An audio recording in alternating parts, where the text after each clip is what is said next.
Hey everybody, welcome back to Whiteboard Finance. My name is Marco and I'm here to help you master your money and build your wealth. In today's video, I'm going to explain to you what NFTs are and how they work, and I'm going to give you a bunch of different examples of some NFT art that just sold for ridiculous valuations. At the end of the video, I will be giving out 2 packs of these Garbage Pail Kids. These were modeled after the whole GameStop Robinhood Reddit saga with Wall Street Bets. There's a lot of really cool cards in here. Watch till the end of the video to figure out how to win those. So we're going to get right into it right here. This is an article written by Ali Leach. So instead of me recreating all this on the whiteboard or trying to teach you from this article, I'm just going to read this article verbatim. It's not that long of a read, but it's important, especially if you are interested in this space. So let's get right into it. So non-fungible tokens, aka NFTs, are digital assets that represent a wide range of unique tangible and intangible items. This could be from collectible sports cards to virtual real estate and even digital sneakers. One of the main benefits of owning a digital collectible versus a physical collectible like a Pokemon card or rare minted coin is that each NFT contains distinguishing information that makes it both distinct from any other NFT and easily verifiable.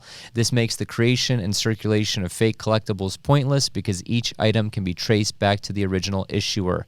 Unlike regular cryptocurrencies, NFTs cannot be directly exchanged with one another. This is because no 2 NFTs are identical, even those that exist on the same platform, game, or in the same collection. Think of them as festival tickets. Each ticket contains a specific information, including the purchaser's name, the date of the event, and the venue. This data makes it impossible for festival tickets to be traded with one another. A vast majority of NFT tokens were built using one of 2 Ethereum standards. These are basically blueprints created by Ethereum, which is a cryptocurrency that enabled software developers to easily deploy NFTs and ensure they're compatible with the broader ecosystem, including exchanges and wallet services like MetaMask and MyEther wallet. So other key characteristics of NFTs include that they are non-interoperable. So a CryptoPunk cannot be used as a character on a CryptoKitties game or vice versa. So if you're wondering what a CryptoPunk is, that's exactly what this is right here on the screen, and you're not going to believe what this thing sold for. I'll tell you at the end of this article. Other characteristics are that they're indivisible, so NFTs cannot be divided into smaller denominations like Bitcoin Satoshis. They exist exclusively as a whole item. They are indestructible, so because all NFT data is stored on the blockchain via smart contracts, each token cannot be destroyed, removed, or replicated. Ownership of these tokens is also immutable, which means gamers and collectors actually possess their NFTs, not the companies that actually create them. Finally, they're verifiable. So another benefit of storing historical ownership data on the blockchain is that items such as digital artwork can be traced back to the original creator, which allows pieces to be authenticated without the need for third-party verifications. So in the art world, you run into a lot of fakes and replicas. There's a lot of high-quality fakes as well. So that's why that verifiability is actually a great characteristic of this. So why are they important?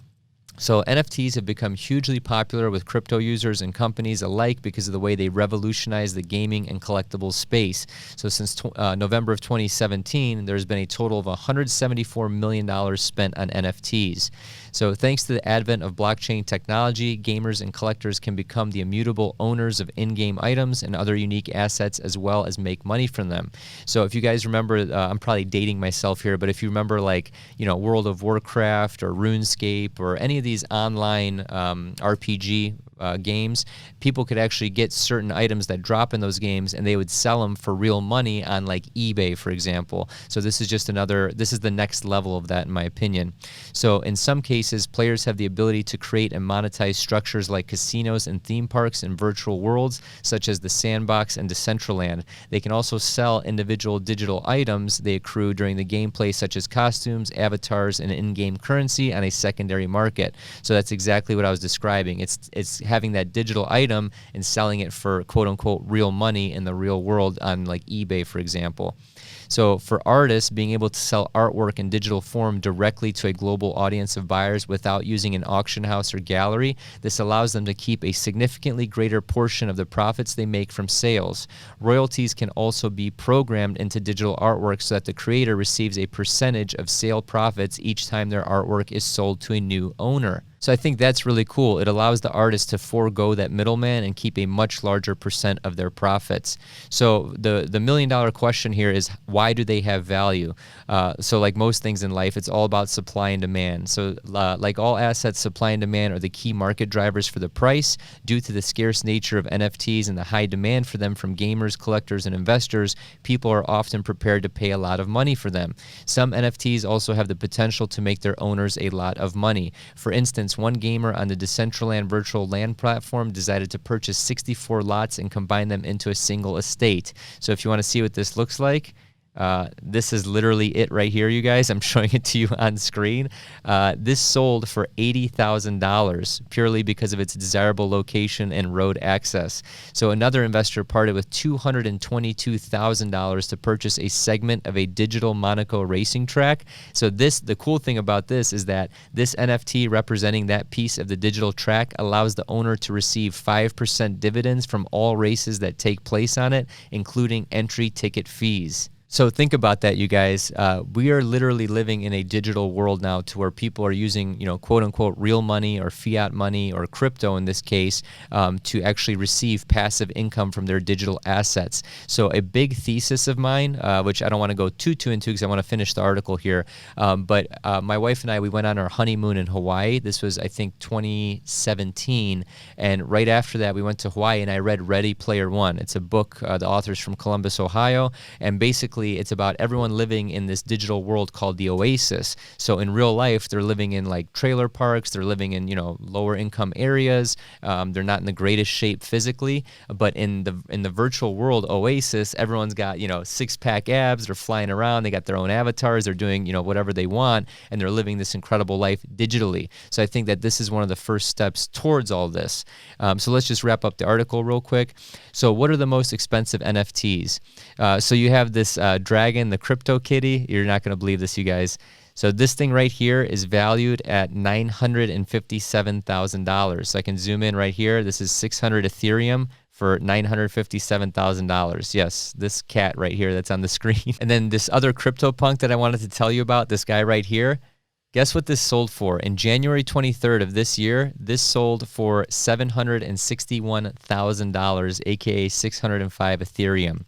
So I have some theories about this, which I'm going to get into at the end of the video. But I think a lot of this digital art and stuff like this, for example, in my opinion, this may not be the popular opinion here, but I don't care, especially if you mined this Ethereum anonymously, or especially if you somehow acquired this Ethereum anonymously back in the day when it was, pennies or just single-digit dollars, if you will, not worth what it's worth today. I think a lot of this is money laundering, okay? I think this is people washing money. They're getting into the Ethereum with, dirty dollars, for example, and then they're selling it using these pieces of art, if you will. So some people may not agree with me on that, but, art and stuff like this has been historically used for money laundering for a very long time. I'm not saying anyone's doing it, especially these people that are buying these pieces, but that's just my gut feeling. But what do I know? I'm just the guy on YouTube. So anyway, let's go into a couple of these tweets. So you can see here that Jack Dorsey, he tweeted this last night, to which I replied. So basically the original tweet was him, as you can see here. It was his first tweet from March 2006. It says, just setting up my Twitter. It's got a bajillion likes. It's a very historic tweet. The current price of this right now is $2.5 million by this person right here. So this is literally the NFT. He's selling the NFT of his original tweet, to which I replied, selling mine for half off in case anyone is interested. And I got 184 likes. So yeah, it's literally just me taking a screenshot of his original tweet and kind of being a smart butt. So finally, the last slide I wanted to show you before I actually show you how to win these garbage pail kids right here is this picture right here. So you can see the businessman, they acquire a banana for $1.50 at wholesale, they sell it for $2.50.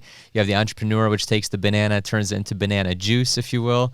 Then you have the venture capitalist, which takes the $1.50 banana, takes a bite out of it, and then sells it for $20, which is pretty funny. You have the SPAC, which takes 5 bananas at $1.50, it bundles them up and turns it into a $2,000 banana. Yeah, you have DeFi, decentralized finance, which takes the $1.50 banana and then breaks it up, and then it says for the price, call back next week. And then finally, you have the NFT, which is taking a banana for $1.50, putting it in a nice little digital frame and selling it for $10,000. So I thought that was pretty funny. So if you guys want to win these cards right here, all you have to do is this. Follow me on Twitter and then just retweet this tweet right here. I pretty much set this up at 11:58 a.m. March 6th, pretty much at the time of this recording. You either have to retweet this or you can actually, I put a post on my Instagram, which is Whiteboard Finance. All you have to do is tag a friend on that post. And what I'm going to do is I'm going to raffle this off on Monday, March 8th at 6 p.m. Eastern Standard Time. And then hopefully you can win one of these. These are pretty cool, you guys. So as always, I hope you got value out of this video. I hope the article clarified what NFTs are. I hope that, giving you a couple of these examples are a good example of what this has become. I think NFTs in the future will be involved with real estate. Putting real estate on the blockchain, being able to pay with property taxes, not with NFTs, but it could be with cryptocurrencies in the future. But that's just my thoughts, and this is March of 2021. Who knows what that's going to evolve into. As always, thank you so much for watching. Check out Whiteboard Finance University down below if you want to get ridiculously smart with money. And as always, have a prosperous day. Dude, imagine paying $1 million. Where is it at? Where's that cat? Look at this thing. Are you kidding me? This thing looks angry at me. It's not even a cat. It's like a dragon cat. Look at its tail. I don't know. I think this is washing money, but what do I know? Peace.